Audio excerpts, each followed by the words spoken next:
You guys. Hello. Okay. I got the script ready here. I'm gonna rise up my seat so hopefully I can see stuff a little better. This is a test part 2. I am looking around the room. You should see this wild ass setup I got. I got a container. Hold on.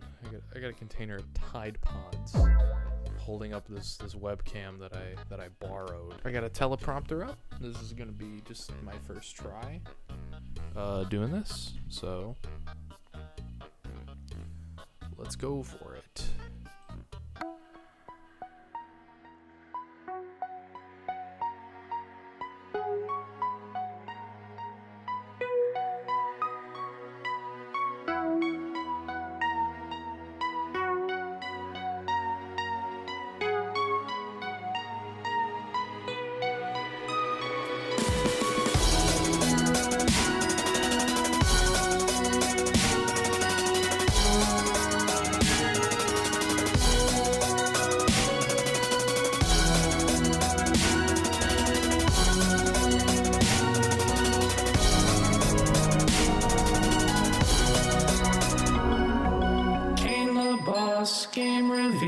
Game reviews, season 2. He's gonna play the games he likes and talk about them all night. This review is of one of the greatest games ever made, Undertale by Toby Fox. Here's how the game changed my life.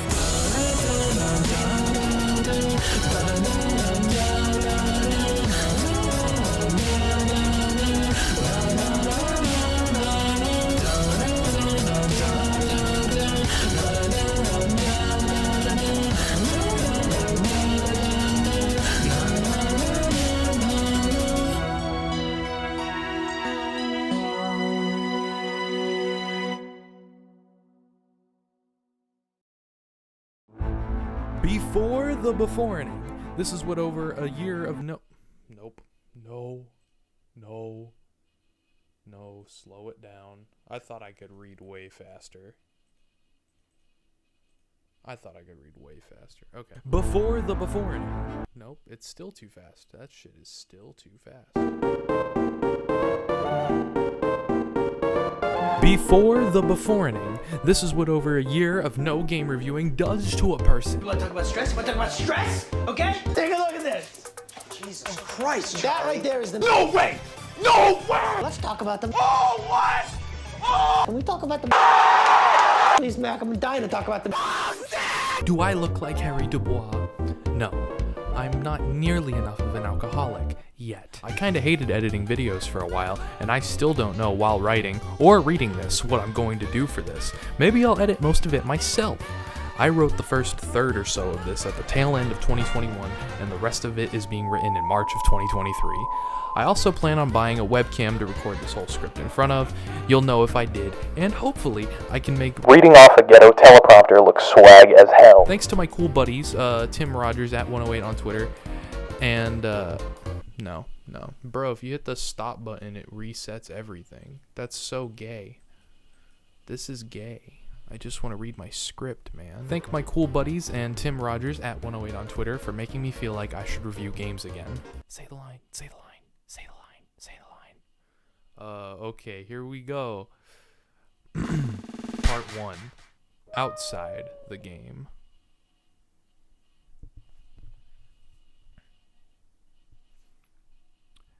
Music. The ever-evolving art form that continues to dazzle and amaze my eardrums pleasantly to this very day. Always an effective way to deliver emotion for some reason. I was born with this thing that makes me want to make stuff. It's called creativity, I think. So basically, most of my life, I always wanted to make things and show them to other people, and my journey with music started with whatever my parents were playing in the car. My dad always playing a mix of all sorts of rock and metal music, Limp Bizkit and System of a Down, and my mom playing a good variety of pop, R&B, and rap music from the early 2000s. Leading to my music taste, not being diverse, but giving me a good starting point with which to expand upon. And who boy, in like 2008 did Little Kane the Boss love himself some video games. A good amount of them too. Pokemon, SpongeBob, Battle for Bikini Bottom, Jak and Daxter, Mario Brothers, all that stuff. And I liked the music in those games. I like music a lot in general. So much so that around 2010 or so, I convinced my parents to buy me a crappy music making game on the Wii Shop channel called Mix Superstar, in which you could pick loops and they were all stuck to a certain BPM and key, kind of locking your creativity with the program looking back. But it was very fun to mess with, and I spent a lot of good hours messing with it, coming up with rudimentary ideas of songs and stuff with the limited pool of loops the game provided. Even buying DLC for this piece of trash. Yeah, a Wii game with DLC. Can you believe that shit? Another musical point of my childhood was my addiction to one song from Pokemon Diamond, the Mount Coronet theme when you're up in the snow and stuff. I remember getting dressed for school with my DS playing that game. Like, I would leave the song on in the background because I loved listening to it. Later on in 2013, an older but certainly just as stupid Kane the Boss would get another music making program on a game console, this time just as obscure as Mix Superstar.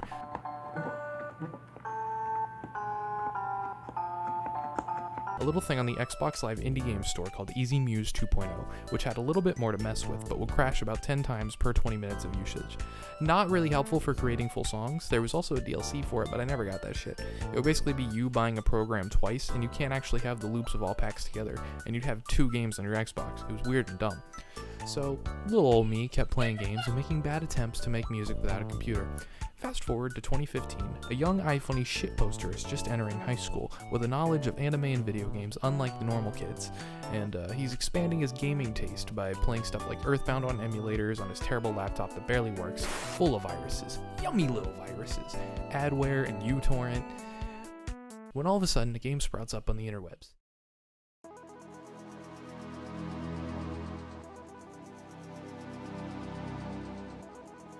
He notices in late September, a game that shows similarities to some other retro-looking indie games he's heard of.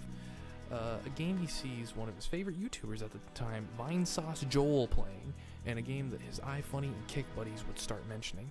And so on October 1st, he hops on the Pirate Bay to grab said game on his terrible laptop. This game was Undertale, a game that I knew very little about on purpose. I saw the intro and I knew it was something different that I would probably enjoy.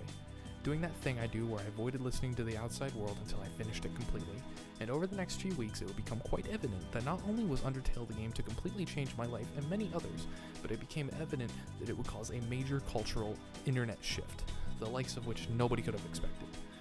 I'll save the game details for part 2, but wow buddy, a video game like this probably only happens like once every 5 years. And yes, the game is legendary that came out almost 5 years later was Disco Elysium, a game And yes, the game as legendary as this came, oh my god, who wrote this? And yes, the game as legendary that came out almost 5 years later was Disco Elysium, a game I would let fist me. And so in 2015, I had pirated the soundtrack onto my phone, and I was listening to every song on it like every day, every week for months. I was telling everyone on the planet to play the game. I was making memes, I was stealing memes, I accumulated 20,000 followers on Vine because to get funny videos onto iFunny, I needed to grab them from YouTube and bring them to Vine to put on my iFunny page.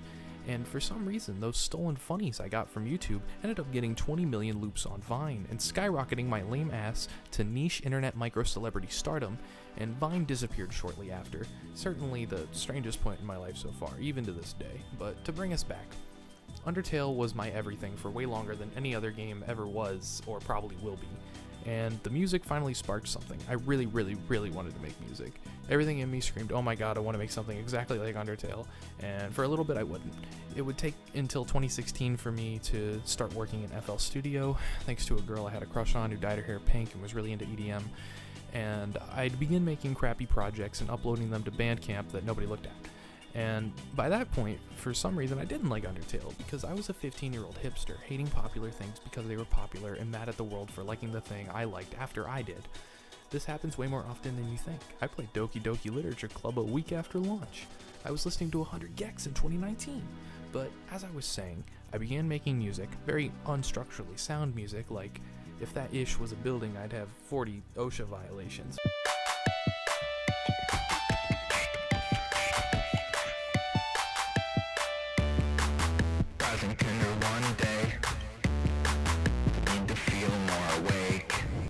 This music, even if I didn't want to admit it at the time, was kickstarted by me loving Undertale and its soundtrack so much.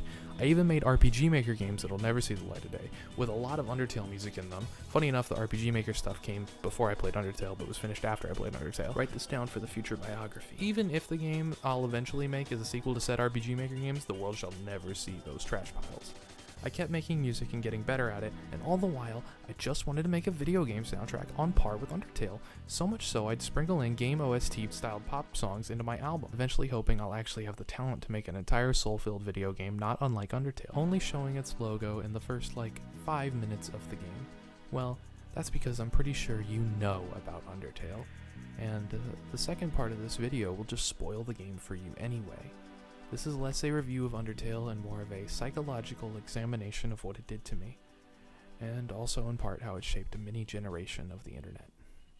Anyway, Undertale is a video game developed by Toby Fox, released for the PC on September 15th, 2015.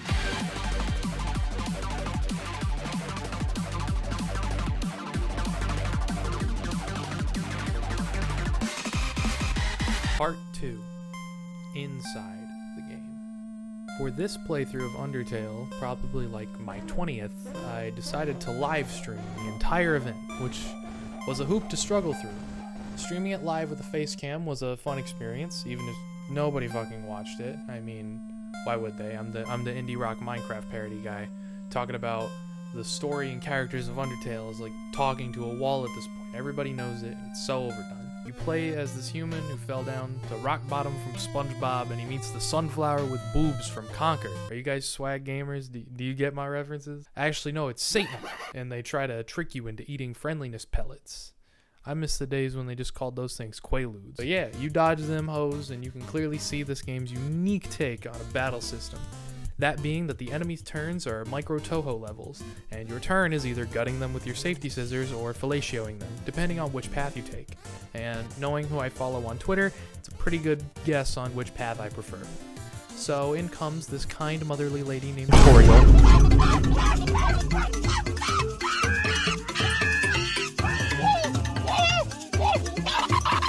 Tutorial. Yeah, real clever, Toby. What's next? A skeleton named after the font his text boxes contain? This lady babies you through the first area, gives you a cell phone halfway through, then abandons you. Kind of whiplash, and I don't really have a funny joke other than our main character immediately gaining abandonment issues, just like half of the Undertale fanbase. Tutorial also gives you the battle rundown and a fake puzzle rundown. She literally holds your hand through a spike puzzle like I'm not even potty trained. But once you're done, you make your way through the world's most linear dungeon, run into a ghost that loves Aphex Twin and shitposts on Mew, but is secretly just listening to Sissy Hypno every day. Undertale's greatest strength is its characters and writing. When placed in front of the right person, it's a comedy goldmine. Their names are the fonts that they, have on screen. So Sans is Comic Sans and Papyrus is Papyrus. Sans, you are not helping, you lazy bones. All you do is sit around and boondoggle. You get lazier and lazier every day. Hey, take it easy. I've gotten a ton of work done today. A skeleton.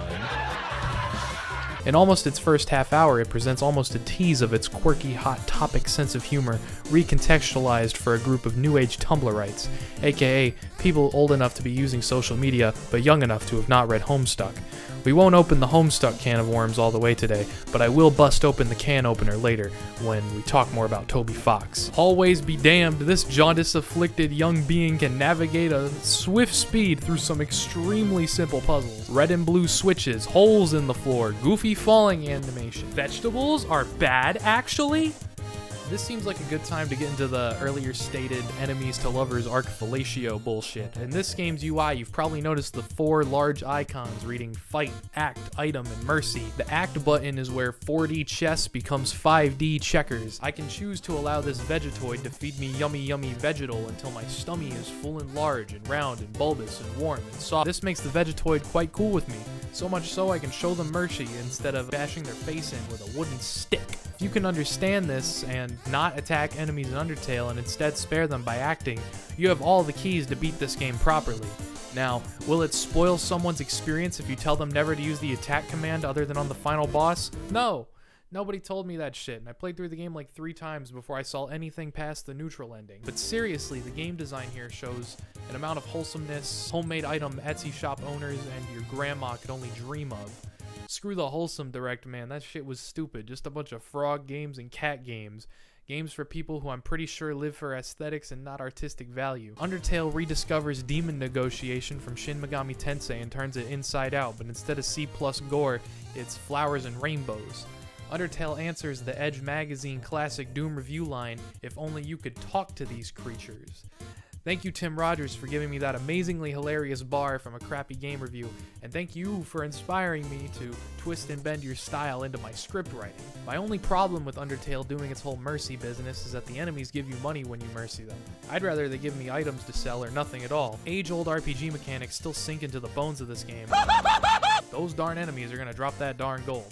But I guess my complaint doesn't work because all but one shop actually lets you sell items, and that shop is located smack dab in the middle of side-splitting absurd humor avenue. This is how you know I've never actually played the fucking game that I'm editing for. What's the shop that you refer to that is smack dab in the middle of side-splitting and absurd humor avenue that doesn't let you sell items?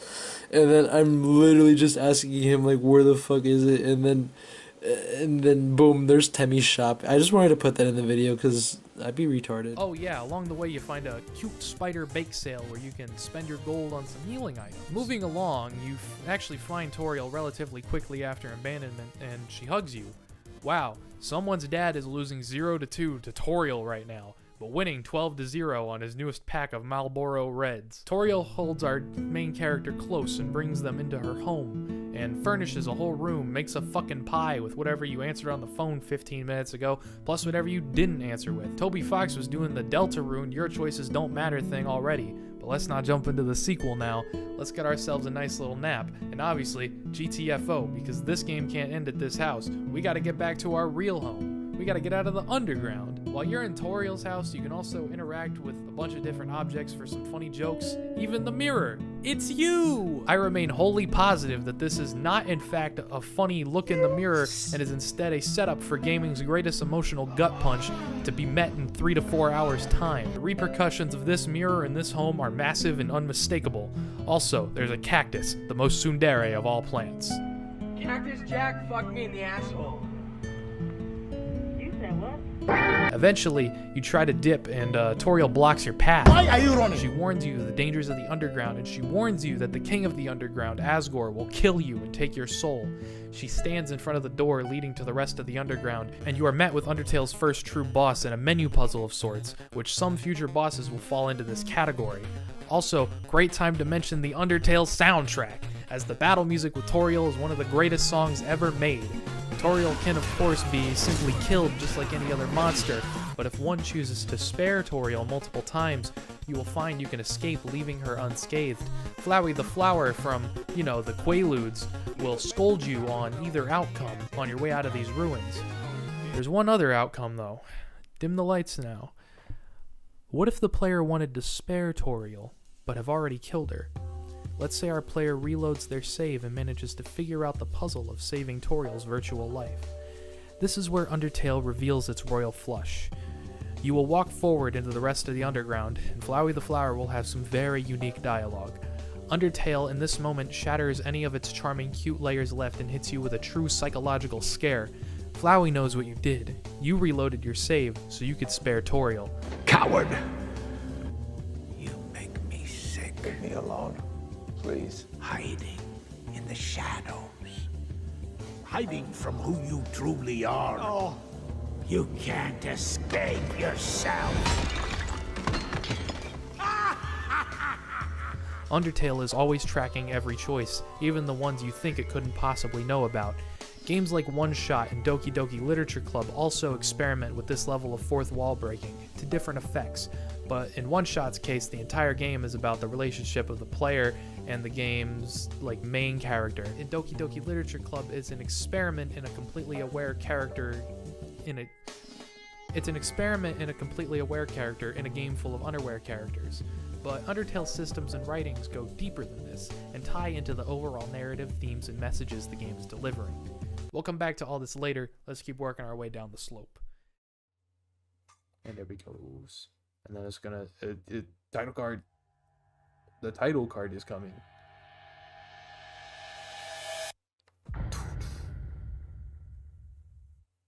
Yeah, baby. This game gives us a nice black title card and lets you know the guy who made the majority of it. By Toby Fox. There's 4 different tones this logo can give at any point. 1. The player successfully spared Toriel. The road ahead is unknown. Our main character has been kind to the monsters we've met. The game exudes a warm-hearted curiosity, urging the player to move forward. 2. The player kills Toriel. What lies ahead in the real underground could be anything, and it won't be easy, and we've killed the only person who attempted to love us and give us a home. 3. The player has been met with the fear that Flowey is keeping track of you, in and out of the game's confines. The road ahead is tainted by having the cards revealed to you. 4. We will not be talking about tone number 4 at this time. Post-title card, we are now in a dark, snowy forest, dense with trees. There's a light, eerie hum. The player is being followed as they go along the trail. The stick's gonna break. I passed by the tree. Check it out. Check it out. A stick breaks. Ladies and gentlemen, it is now safe to piss your pants. I'm gonna have to ask you that you film this activity and send it to me, however. That's a joke. It's a really gross pee fetish joke. I don't know why it's in the script. It is here we meet the comical character Sans.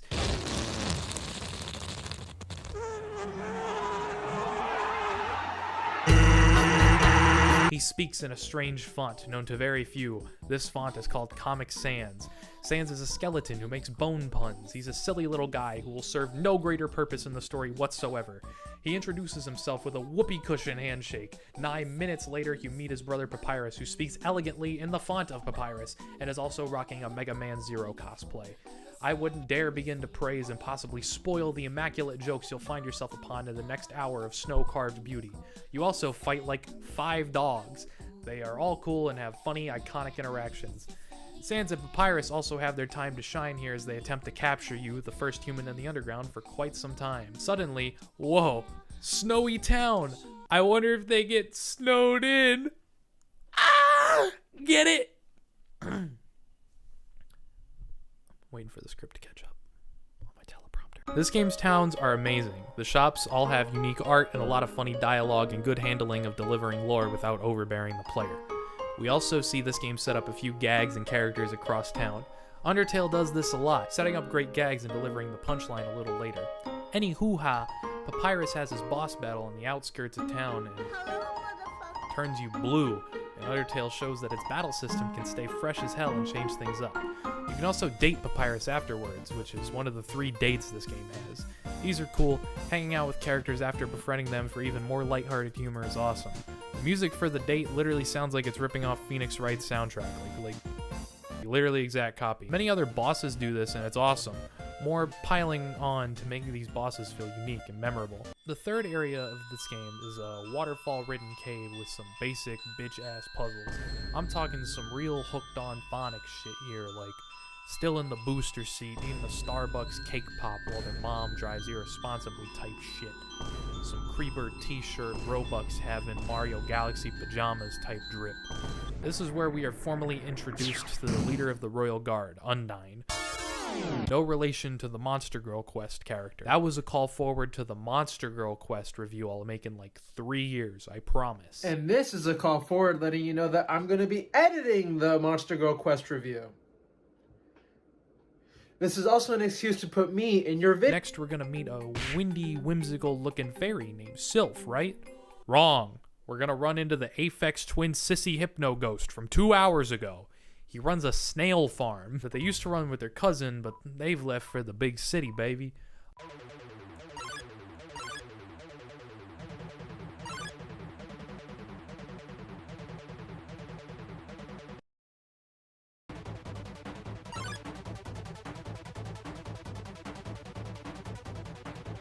Oh, I almost forgot to mention there's this chase sequence with Undyne that is heart-pounding your first time through. Undyne is absolutely menacing before her helmet comes off and she learns to see you as a friend. Waterfall is also home to this godplex of internet humor genius, Temmie Village. Temmie Chang is one of the artists behind quite a few enemies in Undertale, and she rocks. And her self-insert village plays tonally similarly to Mr. Saturn Village of Earthbound. These wacky cat-looking things that speak like it's the internet in 2004 with a damn GeoCities page vibe going on. You can even pay for Temmie to go to college in the shop in the village. The music here is silly. This is one of the funniest parts of the game, and it just oozes soul.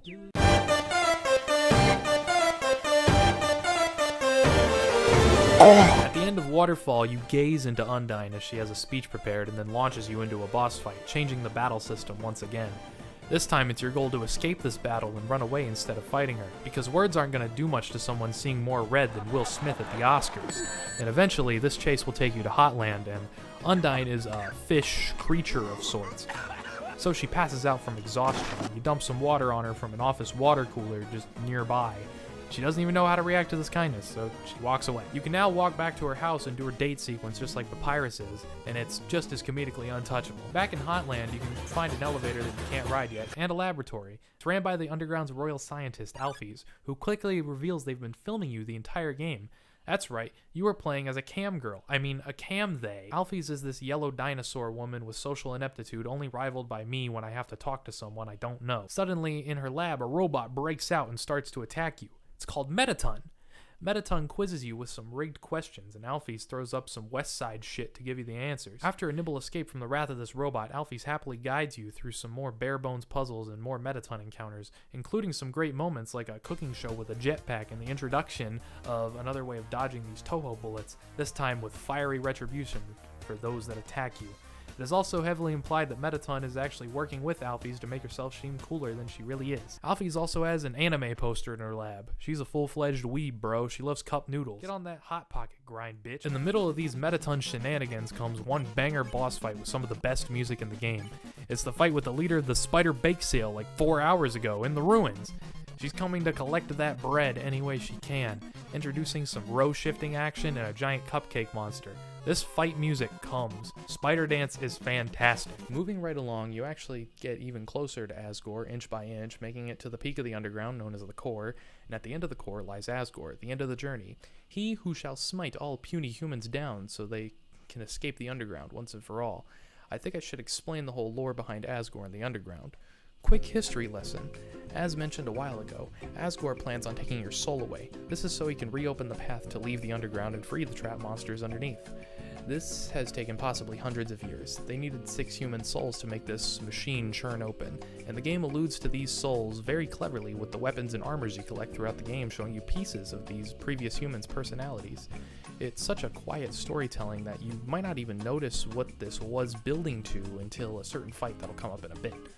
Undyne also brings up the human soul collecting earlier, but I neglected to mention it before because I have small brain. I'm also skipping more than a few encounters just for time's sake. My editor will kill me if this is too long. After fighting through the core, our MC comes in contact with Metaton for the final showdown. Alphys hits your line like Soulja Boy, and you learn about Metaton's secret defense decreasing switch, but it was actually a trap, turning Metaton into their EX version, a hot robot with an amazing song. But you probably already knew that again.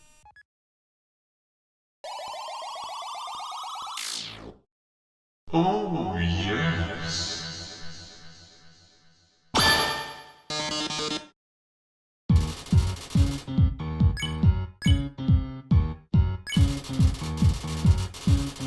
A bit of lore is revealed in this fight, in which Metaton accepts people to call into the show/battle, and Napstablook, the DJ Aphex twin sissy hypno ghost, calls in, and Metaton recognizes the voice, thus linking everything together that Metaton is actually Napstablook's ghost cousin who moves away to the big city, and they were put in a robot, I guess? I don't know, but it's a really heartfelt scene. Speaking of heartfelt scenes, put the meme on where the Spotify DJ says, "Tonight has a vibe." And that vibe is soul crushing, starting with RX Poppy. That's right, the best song in the game will be Long Elevator.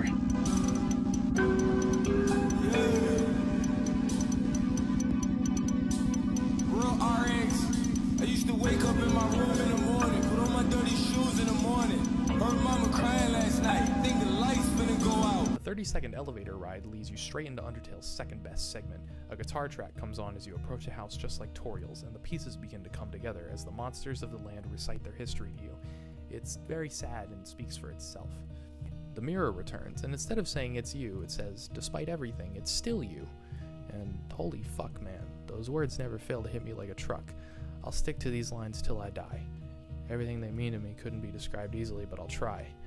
The words truly ring out that when your life is permanently changed, for better or worse, no matter what, you are always you in your head. And it's this reflection that I feel could almost save lives with how poignant it is.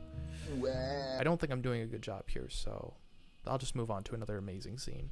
You walk into this huge cathedral area, and mirroring when you first met him, shadows and all, Sans appears to judge the player's actions. It is here revealed that love, or LV on the game's HUD, stood for level of violence, and EXP stood for execution points. Kind of a corny way to name it all, but it really lets you know that this game doesn't mess around and it didn't want you to hurt anyone.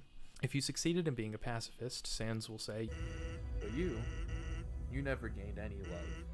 Of course, that doesn't mean you're completely innocent or naive. It just means that you kept a certain tenderness in your heart. No matter the struggles or hardships you faced, you strive to do the right thing. You refused to hurt anyone, even when you ran away, you did it with a smile. You never gained love, but you gained love. Does that make sense? Yes, it does make sense. And now it's time to make our way to the throne room. Birds are chirping, flowers are blooming, and we are face to face with the king of the underground, and his face is familiar and kind. It's a small shock to see that this is the demon that's been built up the whole game to take your soul, and he appears to be quite sad about having to kill you. If it isn't obvious by now, Asgore is a similar-looking goat monster to Toriel. They're the same picture. And yeah, I'll just spill it. Asgore and Toriel were married at one point, and they were the king and queen of the underground. But Toriel heavily disagreed with the way Asgore was dealing with getting the monsters out of the underground, plus some extra trauma. You're so merged with your own selfishness, you don't even identify it as selfishness anymore. You're such a dick! Every day I wake up and I hope you're dead! Asgore seems hesitant to kill the human, and he admits he isn't ready for any of this to happen. You are the last soul, after all. The final boss begins, and it's kinda crazy. You fight at the mystical gate, keeping the monsters underground, and Asgore reveals the human souls. Also, earlier in the house, you can find the coffins of these dead humans, and the only one you can read has your heart color on it, and is named after, you know, what you typed at the beginning of the game. Curious, but yeah, the actual fight with Asgore begins. The moment is silent. The song Bergen Trucken begins to play. I don't know how to pronounce that shit. Then Asgore spears your mercy button.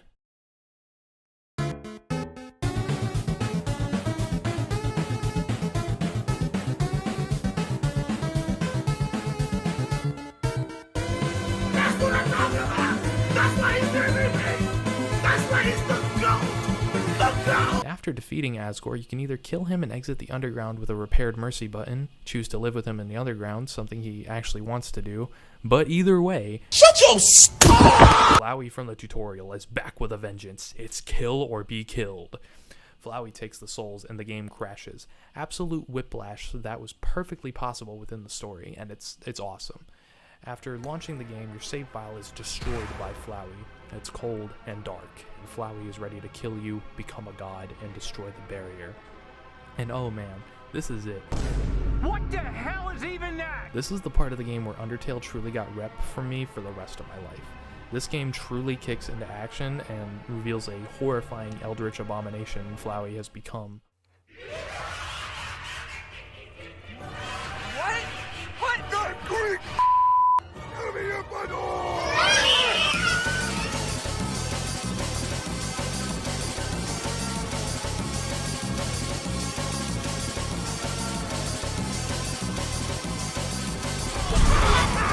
Pretty boss flamethrower. Hair whack. Ear whack. His jewelry whack. His footsteps whack. The way that he talks whack. The way that he doesn't even like to smile whack. Me, I'm hyped fuck. This fucker is breaking the fourth wall like crazy. Not in a Deadpool way, but in a much more terrifying way. Flowey is this photo bash of some Little Shop of Horrors variety, and man, his laugh is so insane that it even made it into the soundtrack in Your Best Nightmare.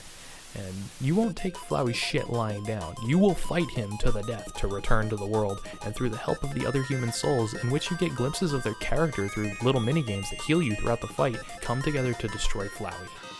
First of all, your Jordans are completely fake. Second, you razor chin, you have absolutely no maidens. And finally, you, my friend, haven't even thought about buying Spotify Premium. Want a break from This defeat will lead you into a similar Killer Mercy screen. It's pivotal that the player shows Flowey mercy here, even when he does a creepypasta smile and threatens to kill everyone you love. He runs away in the end, and you receive a phone call from Sans. Ring, ring. I'm over here stroking my dick. He details how the underground is going and how all the human souls have disappeared. This is the neutral ending, and there's about 30 of them. That all change depending on who you killed and befriended along your journey. No matter what, though, there's a melancholy to all these endings. Things are unfinished, and if you reopen the game after sparing Flowey and having befriended everyone along the way, he will let you know to turn back. Restored save file right before you fight Asgore. There's one character that didn't get properly befriended by our MC, and that is the scientist Alphys. You make your way back to Snowdin after being called by Papyrus and Undyne, and you're led on a quest to go on a date with Alphys, mostly by accident. Yet again, fantastic comedic scene. I don't need to say this 3 times, but something strange happens after. Alphys disappears and says she needs to atone for things. The elevator in her lab is finally unlocked, leading us deep into the game's micro lore dump and some real scary shit. This area is called the True Lab. The enemies here are strange amalgamations of monsters, and lab reports lead you down a very terrifying road, revealing just what horrors Alphys has performed, and may explain just why she thought so low of herself.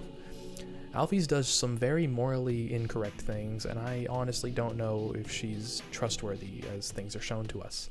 Alphys was experimenting on dead monsters. It's revealed here that humans have the power of determination, a word that has been in every save point in the game. Monsters do not have determination, and this ability allows human souls to persist after death.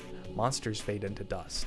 Alphys did experiments to see what injecting determination did to freshly dead monsters. Also in the True Lab is a room with a TV, VCR, and some tapes to watch, revealing a bit more of this place's past. It's heavily implied here that the characters speaking on the tapes are the original human, canon name Kara, Azriel, the son of Toriel and Asgore, and of course the king and queen of the underground. And we hear them speaking of fun activities, and Toriel's about to be a mother, cracking mom jokes, and 2 kids make a little plan. It's kind of silly.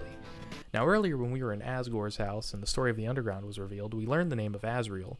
Azriel and the first human combined their souls to leave the underground through Azriel killing the first human and absorbing their soul, and Azriel became a powerful monster. Azriel didn't have much control over this power, and Kara was mostly in control. Their plan was to kill 6 humans to break the barrier. The McDonald's McDouble was narrowly defeated by the humans of the outside world, and Azriel went back to the underground and collapsed, and was buried in the field found in the throne room. Also, one of 2 spots you can see the sunlight in the underground. And in that field, flowers bloomed, and in the True Lab you learn of a curious experiment. The first flower that bloomed in that field was injected with determination, and nothing happened. Minus the flower disappearing in one of the most contextually terrifying text boxes in 2015. Eventually, after solving some puzzles and facing off with the amalgamates, you get surrounded, and Alphys comes into the lab to save you, and you take the elevator out of there. But for some reason, it takes you to the house before the throne room, and everyone is there. Curious as to why, Papyrus explains that a little flower told him.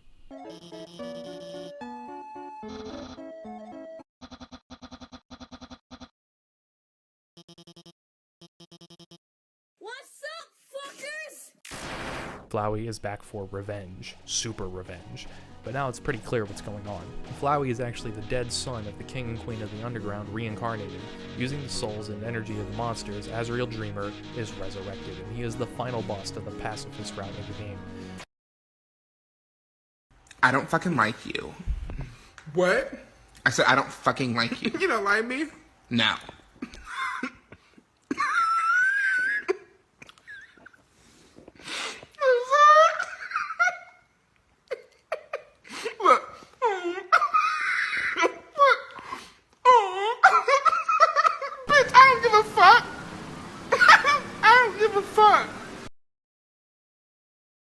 That ain't before you get a whooping.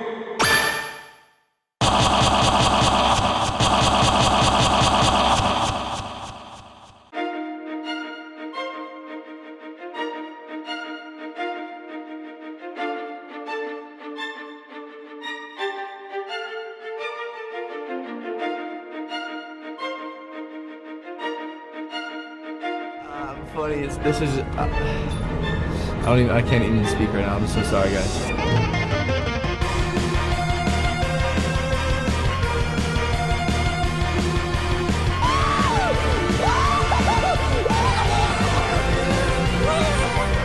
Every song that plays here is amazing. Hopes and Dreams, Burn in Despair, and Save the World. All amazing tracks using motifs from throughout the game. A tear-jerking sequence proceeds. Azrael realizes that he needed love, but due to him being a flower with no soul, he had no emotions. With his emotions returned to them, and after bringing back to life all the game's major characters in a fantastic sequence in which you remind them of themselves through the game's act menu, and with Azrael defeated, the barrier is now gone, the monsters can leave the underground, and the character you've been playing as reveals their name, because at the beginning of the game, you actually named the first human. Our MC's name is Frisk. You are free to traverse the underground and talk to every NPC in the game, all with new dialogue about finally being free. It's amazing. And at the flower patch from the game's first room, a young Azrael stands alone. He says it's better that if he disappear, and he speaks of the first human to fall to the underground, saying that they hated humans, and that's why they arrived in the underground. It gives somewhat of a moral ambiguity to the seemingly evil first human. Leaving the underground gives you a great credit scene, and a short epilogue of Frisk living with Toriel and her dropping off a slice of pie. This game's soul is boundless, it's loving, caring, and carries so much weight and emotion. It really feels like someone's whole heart was poured into it, and Toby Fox has said his life changed permanently since the release of Undertale. I can't imagine just how much that attention can get to someone. Despite my Vine account, I know I was nowhere near as popular as the actual game, and Toby Fox is now a millionaire living in Japan developing a pseudo-sequel to Undertale called Deltarune. The first 2 chapters are available to play for free. Undertale has another ending path, and Megalovania, the game's most popular song, plays in that path, but I don't really care about it. This concludes this section of the review. Grab a snack and get set for part 3, How Art Affects Us.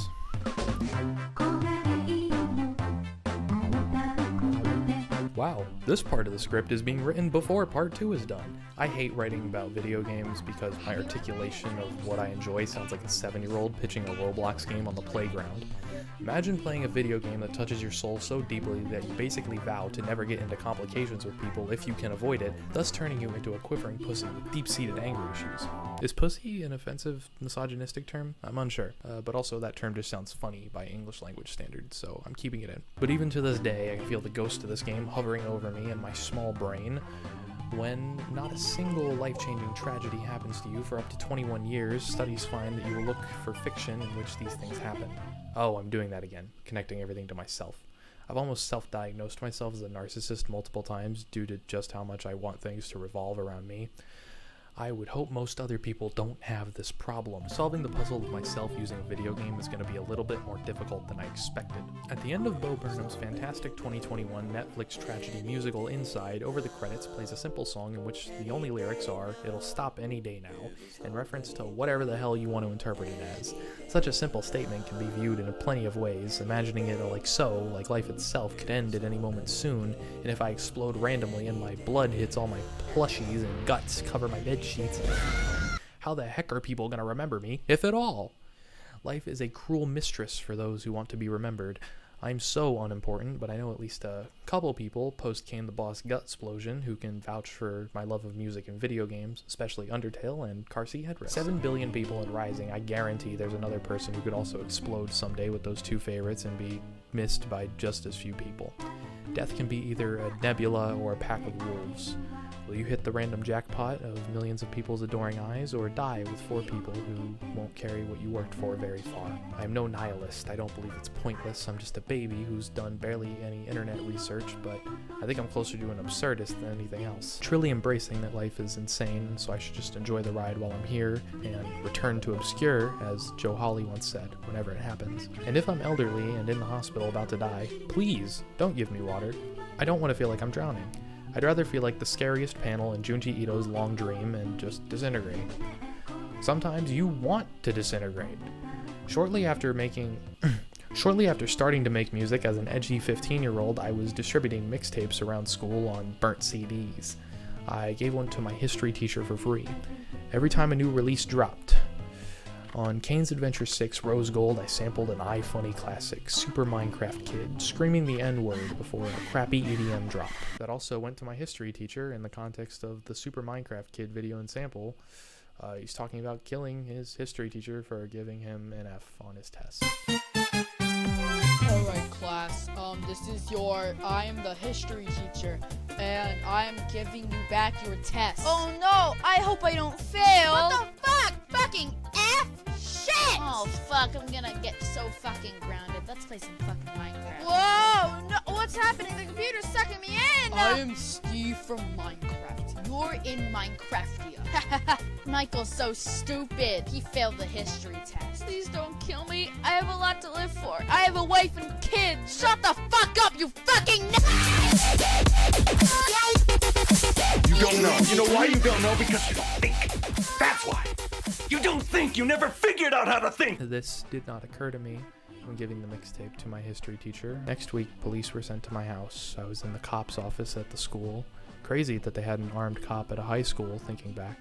This cop was bald. He was the same cop from my middle school when my phone was stolen in 8th grade. He never found it. I don't like cops at all, but especially bad cops, and he interrogates me about what I did, and there's a moment that'll make me jump when I'm trying to fall asleep at night. He plays the song in question extremely loudly in his office, surrounded by other offices. I say quietly, please turn it down, when there's about 30 seconds left before the worst obscenity in the modern age can be uttered from the speakers blaring over what might as well have been 1,000 decibels. I say again, hands caked in sweat, eyes tearing up, please turn it down.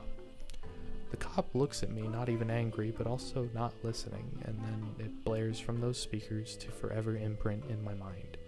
I hate the police. I hate the school system. I hate that you sent people to my house to interrogate my parents and look for guns in my homes before I even explained myself. I just got 2 days of in-school suspension for the deed. I have no recollection of apologizing to the teacher other than in that cop's office. The history teacher never spoke to me again and avoided me like the plague. He was kinda cool to me before all that, and he was cool about the music and mixtapes. The seas of time wash on, and here I am 5 years later, still traumatized by it all. Shout out to that album cover though. The ending of Vanilla Persona 5 still sucks. Speaking of Japanese video games, I mentioned it in part 1, but Undertale's battle system was inspired by Toho, a bullet hell series with 15 mainline games all made by one guy. Which is cool. Those games have really good music. I don't play them though, I'm just bad at shmups. Undertale's music manages to convey moods, happenings, battles, and love in all of its 101 song soundtrack with no lyrics. At the time of writing, it's been about 5 years since I've had a girlfriend, and that relationship itself is a stretch, buddy. And unfortunately for me, almost every perfect song is about love. But I did the math here, and only 6 songs in the Undertale OST are about romantic love. That only takes up about 5% of the soundtrack, and this thing is goatseeing with perfect songs. Like seriously, I firmly believe that people who have never played Undertale could gather at least a pebble of context just from how good these tracks convey a theme. Every piece of art is inherently unoriginal. These used to rock me sideways, but it no longer does, such as the current of life to lead us down the same streams. Some people just gotta realize the tropes go hard, and most perfect songs are about love for a reason. Undertale has its heart on its sleeve for people who've been around the quirky internet gamer block a few times. For some people, like me at age 14, it was nearly invisible minus Earthbound, which was a game I knew of and not about at the time. Undertale certainly borrows a bit from Homestuck's general mood of goofy characters that can manage to be completely serious in the context of the game. And now it's time for the surprise tool that I mentioned earlier, our Homestuck can opener, which I must handle very carefully as to not make this video longer than it needs to be. Toby Fox, the creator of Undertale, didn't just start making this game in the dark of obscurity, he had a crowd backing him with a Kickstarter, and he was known quite well as a music composer for the webcomic Homestuck. His song Megalovania even appears in Homestuck, and you'd be hard-pressed to find any adult under 30 who hasn't heard Megalovania. However, you'd be hard-pressed also to find any adult under 30 who's read Homestuck. Before he was known as this major composer for an extremely popular webcomic, Toby made an Earthbound ROM hack, and it's there that the song Megalovania actually plays for the first time, because he couldn't get Megalomania from the hit Japanese role-playing video game Live Alive to play over his ROM hack. Also, can I just say, Live Alive is an amazing name for a video game, especially one that in fact lets you choose from 6 different stories to live a life. Not once writing this script have I had to Google to double check any information. Everything about this game is so far ingrained in my head it might as well be a tumor. If Undertale was a food, it would be the most expensive wedding cake of all time, but blue raspberry flavored. If Undertale was a drink, it'd be green tea with locally sourced leaves to wherever you may find yourself in the world, but with a splash of Mio energy. If Undertale was a person, they would be the most beautiful sight to any human being, to any gender, and they would definitely read Homestuck and listen to Hamilton and enjoy all sorts of fashion adored mostly by goth preteens. Baby, come on! Yes! Come on! And all it took was a few months for Undertale to circle the internet and back. This game was huge. I mentioned it blowing up on Vine because of it earlier, but let me put it all in perspective. I was waking up on another normal day of high school. Some of my Undertale Vines the night before had literally 20,000 views. I awoke to 300,000 views and 500 new followers. My internet stardom arc began with stealing content, so clearly I have more in common with SoFlo and Tonio than I do with any of my internet idols. I remember showing my phone to my friends at school every day, bragging about how much I was blowing up. They must have hated me. I was now trying to make actual funny Undertale content myself and failing. Then just a couple months later, I hated Undertale because if you were on the internet from late 2015 to all of 2016, you know it was a proverbial golden age of history. And part of that included Undertale fans being completely cringe. YouTubers like Leafy is Here, Pyrocynical, and H3H3 were running the internet game into the ground, all from publicly harassing people on the internet by reacting to their videos and giving these kids a platform. Thank God I was never on one of those videos for all of my cringy vines. I never made any long-form content back then, so it was easier to avoid the rampant cyberbullying of the mid-2010s internet. And now with that era 7 years behind, it's almost like it never happened. The internet is now rocking a medium skin fade in a nice suit, drinking a chai latte, and respecting every person on the street who has yet to be outed for wrongdoing anyone else. And I find myself a confused man in my early 20s in the midst of another post-social media tide chains, the likes of which will have reverberations for the rest of time, unlike the golden age of YouTube in 2016. AI voice generation software is getting better all the time. Donald, would you rather say the N-word or double it and pass it to the next person? I'd rather pass the word back to you. Deepfakes have been around for a minute. Pretty soon we'll be in scary time, and I hope to see that video games tackle these real-world problems before they happen, because if we look at it right, Undertale was a prelude to 2020's human kindness. Or maybe I'm just pretending to be smarter than I really am. You know, around the time I played Undertale and for a couple years after, I definitely used to feel like I was better than other people, despite the fact that I was eating terribly, out of shape, had weaknesses in a few school classes, and was quite antisocial outside of my friend group. And I always prided myself on being such a straight edge up until like junior year of high school, where I got really into Animal Collective and wanted to try LSD. Still haven't, by the way. I fixed myself though, and I know now I'm just another average person, and in 2022 something happened, thanks to a buildup of a lot of different things and stressors. And I won't talk about this other than with my close friends because it's embarrassing, it's awful. I started smoking, specifically vaping. In fact, I bought a disposable vape the week of writing this. It's like a dragon. 2 weeks ago from writing this, I bought keto cereal from the store. It was $7. I can afford a $7 box of cereal pretty comfortably, and although I haven't opened the box yet, I'm afraid it's going to taste bad. I suck on this $20 plastic piece of garbage, and it makes me feel sick to my stomach. And I keep doing that for most of my day, my weekends consisting of playing video games and sitting alone in my room, driving friends to the grocery store, that thanks to me now having a car. I used to be afraid to drive, like post-traumatic level fear of driving after getting in a car crash. That was my fault in early 2020 when picking up my little brother from preschool in my mom's SUV. I didn't have my wallet on me. Someone made a space for me to pass through them and waved me on as if to say, "Go ahead, carve through this hole of cars to get where you need to go." And so I thought I had looked left and right at this turn, and evidently I didn't in the last 10 seconds because I inched my car no further than a yard towards this magical hole that would get me home, and a car crashes into the side of mine. I panic. I don't think I've ever panicked harder in my life. My brain was a laughingstock of itself. I pulled to the side of the road in the grass, and a woman limped out of her car. I was crying. I didn't stop crying. She said one thing. "How did you not see me?" I said I'm sorry about 4 times before saying, "Can you call the police?" She obliged. I called my mom and screamed out. I crashed the fucking car. I was yelling at her, sobbing, asking for any help I could get. She instructed me to get the woman's insurance information and take photos of everything. I did so with a swiftness. I went back into my mom's destroyed car and just kind of stared at my brother in the child's booster seat in the back for a minute. The cops arrived. My mom arrived before they did. My mom knew the cops from her job as an emergency room nurse and got me out of the situation scot-free. I went home and cried. I sat in my bed and cried. I wrote a song about it, sampling a line from SpongeBob because I'm clearly the least sane person in every room. If there was any day in my life I could delete, it would be this. I avoided buying a car until the tail end of 2022 because I hated myself and I couldn't trust myself. I resumed my journey of being a piece of shit again in late 2021. I smoked a vape at a Halloween party while drunk, and I've tried to quit twice, but it's a demon that constantly pulls down on my life, and to have been someone who hated people when they smoked and never understood why they even started, I owe these people of the world an apology, because now I can completely sympathize. Admitting this doesn't come easy. I've ruined a piece of me forever by taking this step, and it's irreversible damage I'm doing to myself of my own weak volition. Kind of like when you kill someone in Undertale. You won't get the same ending after this, and unfortunately, save states aren't real. Wait, say it again? Say it again? Hold on. Say it again? I have not vaped in 6 weeks. Yo, dude, could I put this in the video to show progress within the Kane the Boss universe? Yeah, you can do that. Yeah, I had to literally set my phone down and record with my camera. Just letting you know. Oh, no, I recorded it myself. Oh, okay, shit. Okay, never mind. Part 4. The conclusion. A refrain is repeated, and just as it sticks in your head, it's faded out. Undertale found me in a vulnerable state, mid-puberty, the second most important brain-forming years of my life. If I could change anything, I probably wouldn't.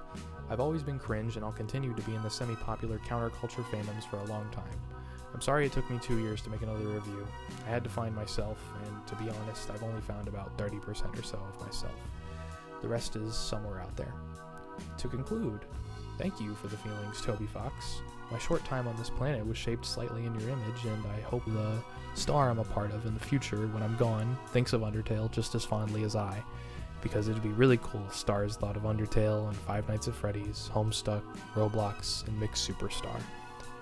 I don't think scientists have the answer on that one yet, though, so I'll do the research whenever the time comes. I am destined to, for the rest of my time in this shell, walk this earth a loser, and I'll be damned if I don't follow it. It's over. We're done.